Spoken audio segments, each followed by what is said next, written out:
Warning. Warning. Warning.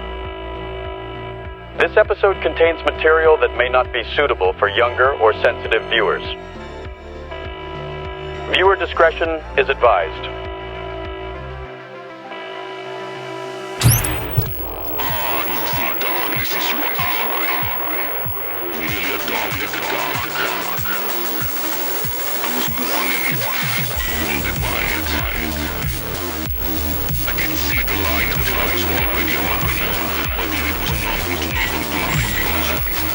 In the TV show The Office, Robert California, one of the most amazing characters that a sitcom has ever come up with, Do I look like someone who would waste my own time?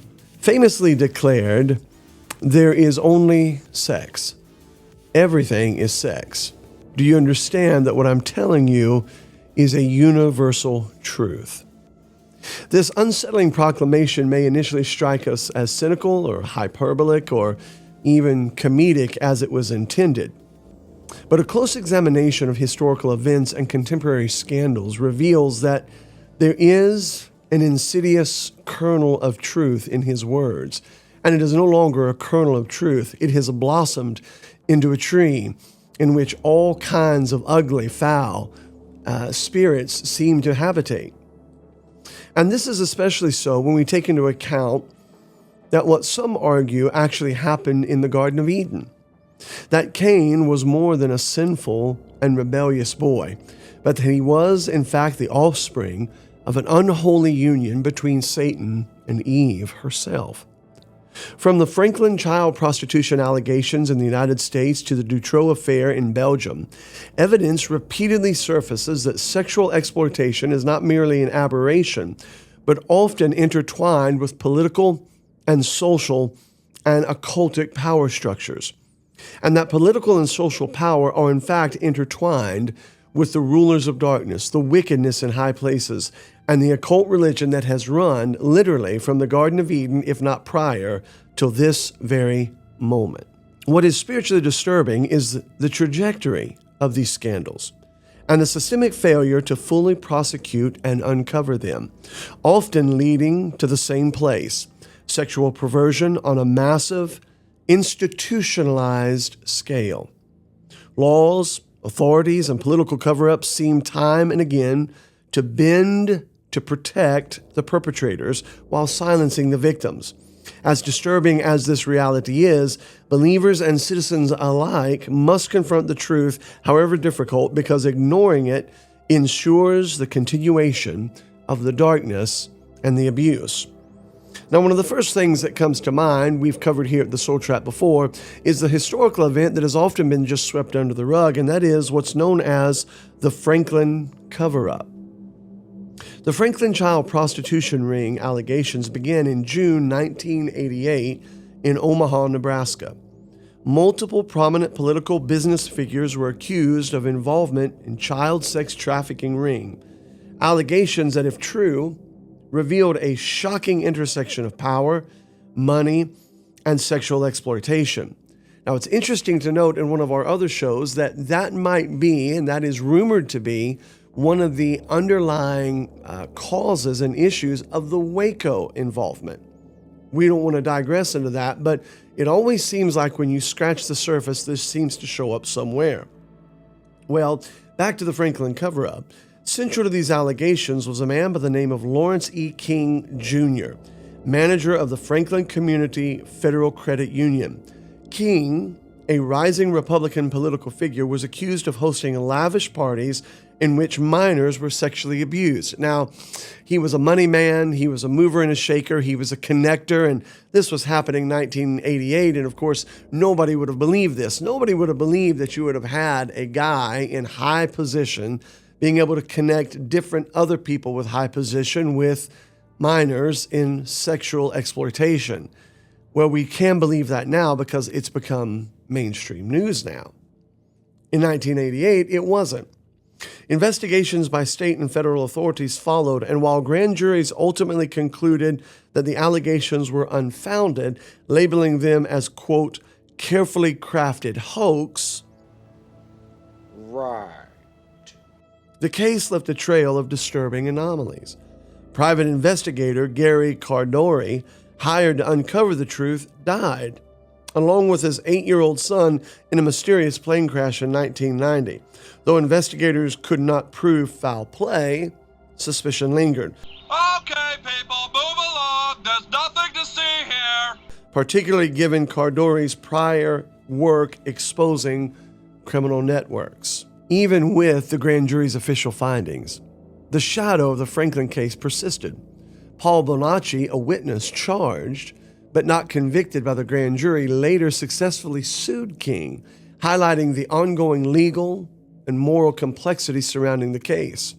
The Franklin scandal itself represents a critical example of how sexual exploitation allegations intersect with wealth, power, and political influence, an intersection that in many ways mirrors global patterns that we're seeing today, not in 1988, but in 2025.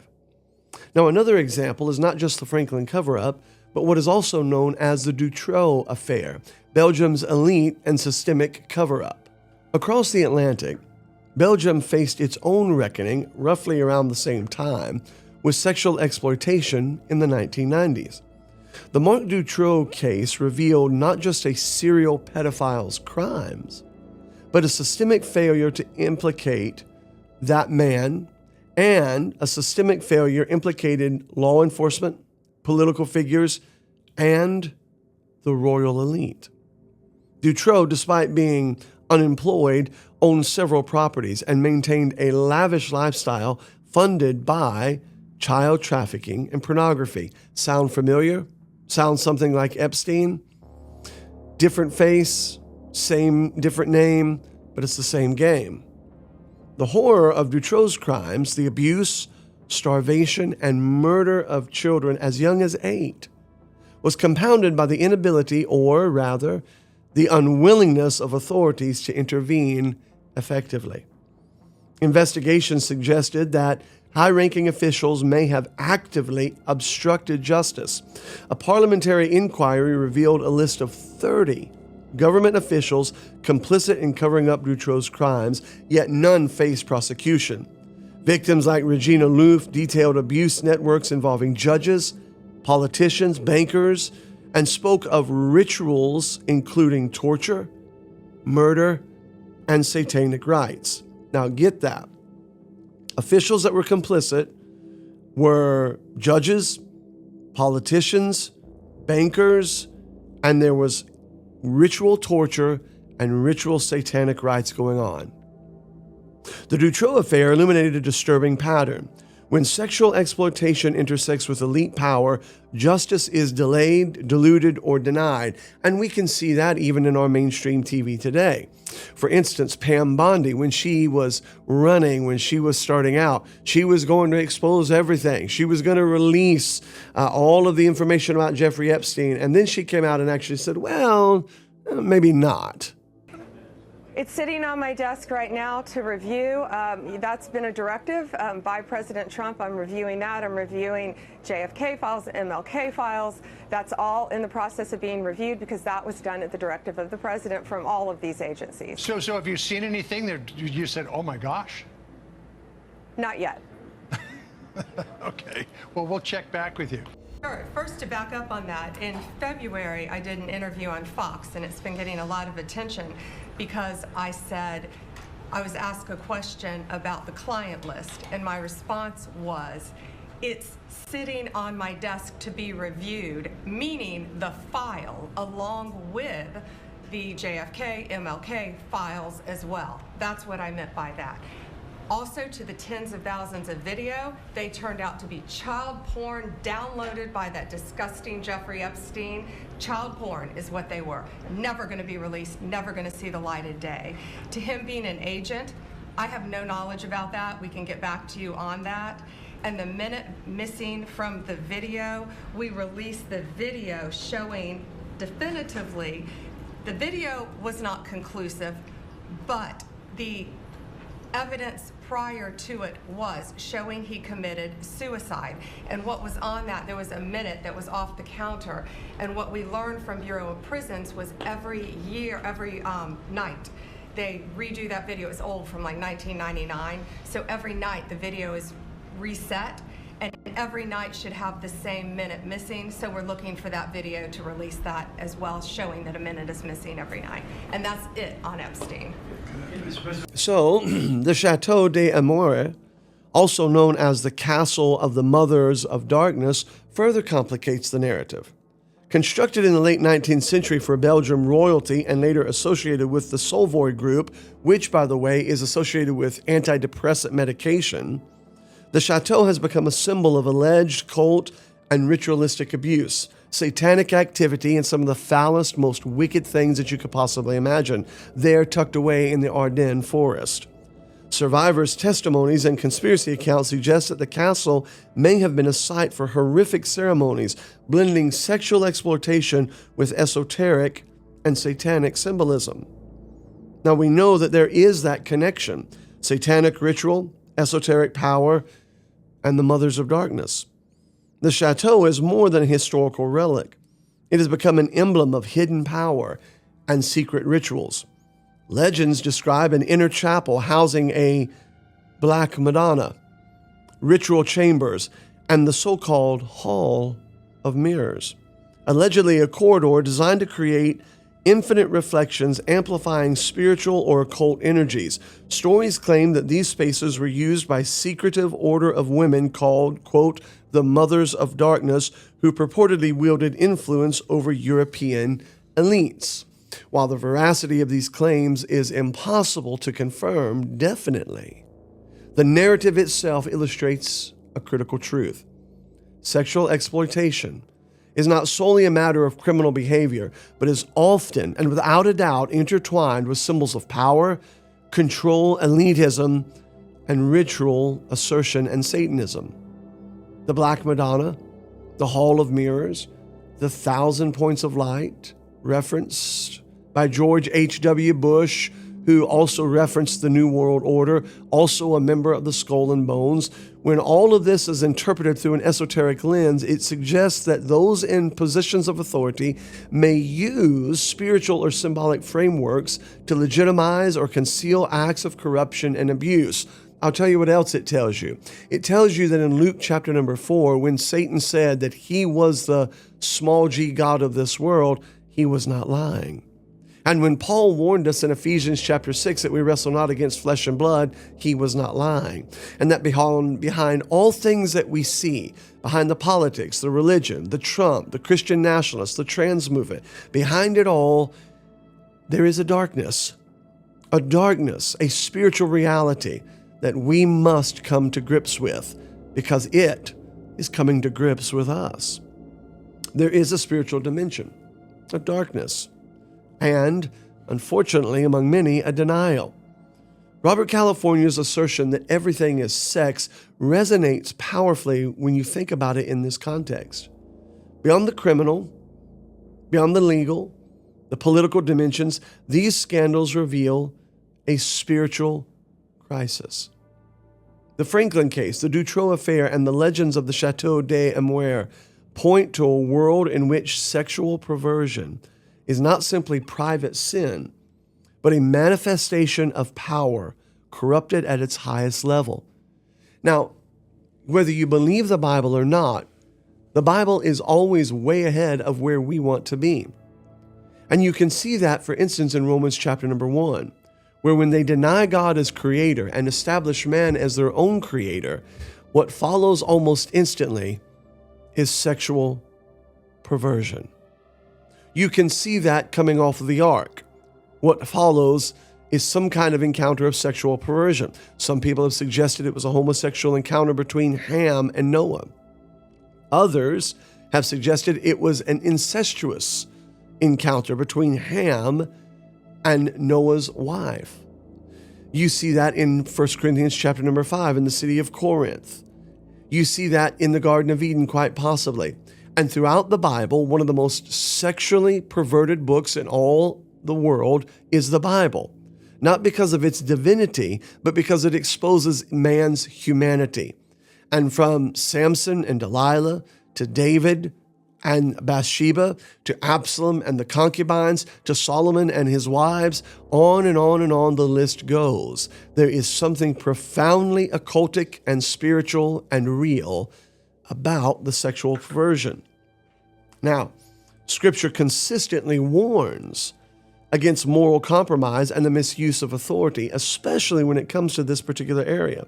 For instance, Proverbs chapter 6, verses 6 through 19 enumerates behaviors that are abominable to God, including hands that shed innocent blood and hearts that devise wicked plans. In the modern era, these texts take on a renewed significance.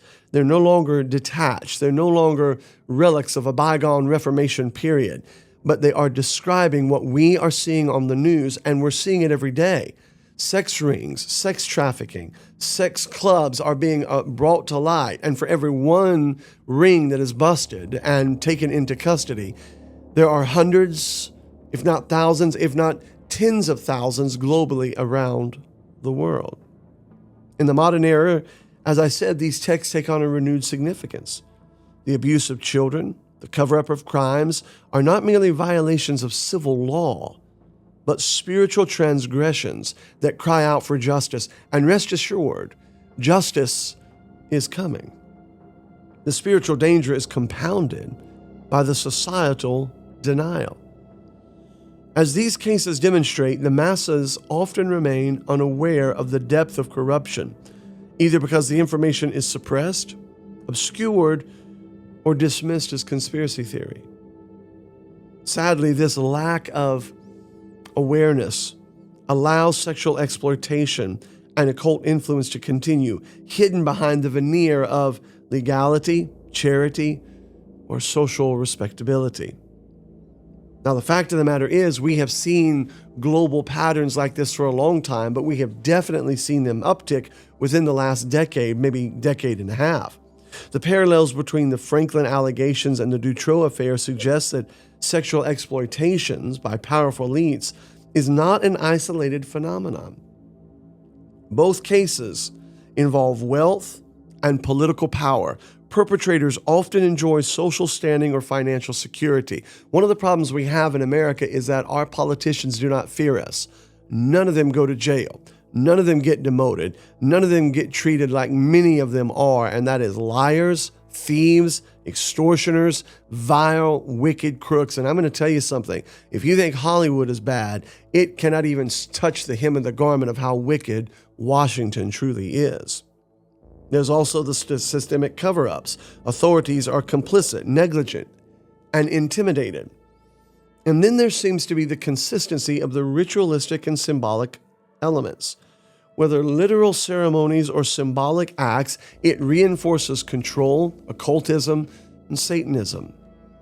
Survivors' testimonies are often denied. Even credible witnesses often face legal retaliation, disbelief, or marginalization.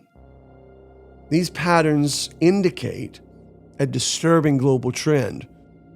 When sexual exploitation has intersected with power realms of influence, it is only going to bring harm to the individual and erosion to the society.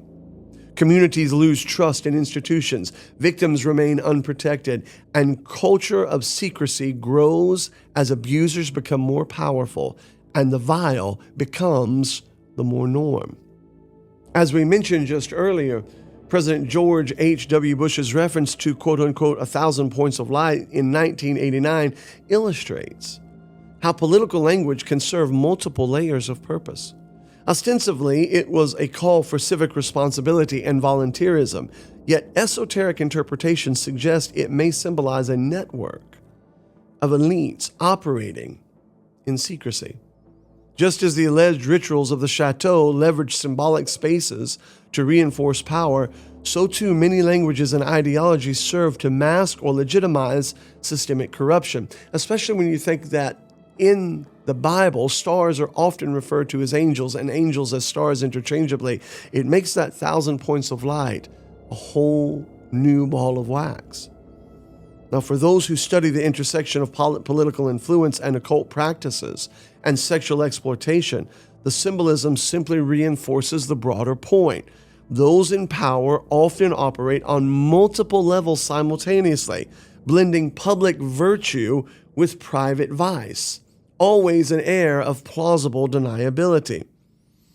But it's scary to think just how deep the rabbit hole goes. And every once in a while, we're allowed a small glimpse through the keyhole. And sometimes, almost as if playfully, almost as if toying with us, Hollywood will allow us to look through the back window and see maybe what we're not ready to see. A perfect example would be the 1968 movie Rosemary's Baby. Rosemary's Baby was written by Ira Levin, published in 1967, but there was a film adaptation by none other than Roman Polanski. Now, who was Roman Polanski connected with that we're most familiar with? Well, the Sharon Tate, Charles Manson, LaBianca murders. We'll come back to that in a moment. Let's stay on task about Rosemary's Baby. What's the plot and what's the story? Most people don't know. Well, there was a young married couple, Rosemary and Guy Woodhouse. They move into an old New York City apartment building called the Bramford, known for its dark past of witchcraft and murder. Guy is an ambitious but struggling actor. Rosemary is a gentle, naive housewife who dreams of starting a family. They meet an eccentric elderly couple, Roman and Minnie. Now, who is directing it? Roman Polanski. Who is the lead criminal character, so to say, bad guy? Roman and Minnie. Now, let's not forget the naive housewife, Rosemary's Baby. And let's not forget either that Sharon Tate was pregnant when she was killed during the Manson murders. I'm sure all these things are just coincidental connections. The Kostevits live next door to the Woodhouses. They quickly become overly friendly, inviting the Woodhouses over constantly. Around the same time, Rosemary befriends another tenant, Terry, who wears a strange pendant given to her by Minnie. One night, Terry apparently commits suicide, leaving behind a cryptic note. But Rosemary senses something more sinister than suicide. Now, after Guy befriends the Kostevits, his acting career suddenly takes off. Interesting. Once you get connected with this group, then all of a sudden, your Hollywood or your music career booms. Have we seen any reports like that? Have we heard people talking about that recently? I'm sure. But coinciding with another actor's mysterious blindness, now Guy is really seeing his success take off. Guy decides that he and Rosemary now should have a baby. On the night they plan to conceive, Rosemary eats a dessert by Minnie made. It was a mousse, sort of a chocolate mousse that tasted odd. She feels drugged and passed out, experiencing a horrifying dream. It's all it was a dream, but here's what the dream was. A demonic creature rapes her while surrounded by chanting figures, a la Babylon Working. Including her husband and the Kostevits, they were all there when she was sexually assaulted by this demonic creature. When she wakes, Guy tells her that it was he that had sex with her while she was unconscious, dismissing her nightmare as an imagination.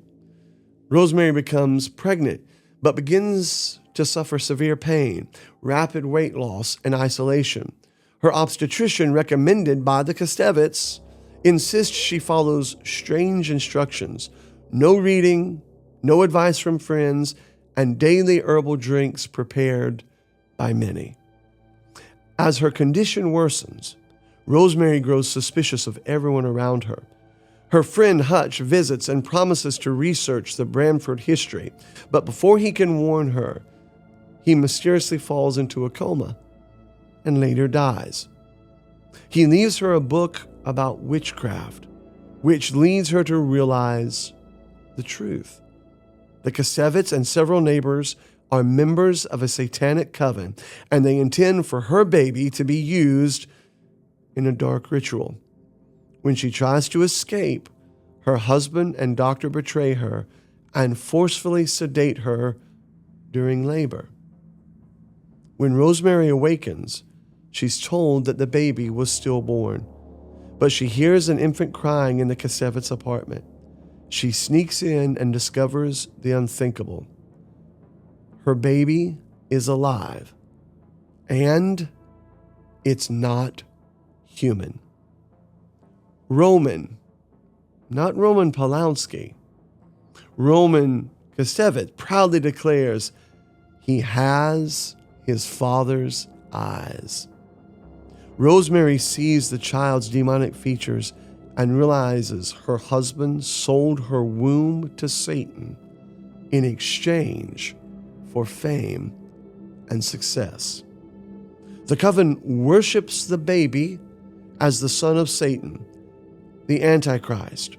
Horrified, yet maternal, Rosemary instinctively begins to rock the cradle, ending the story with chilling ambiguity as she accepts her role as the child's mother. I'm sure that all of that is simply the figment of an imagination.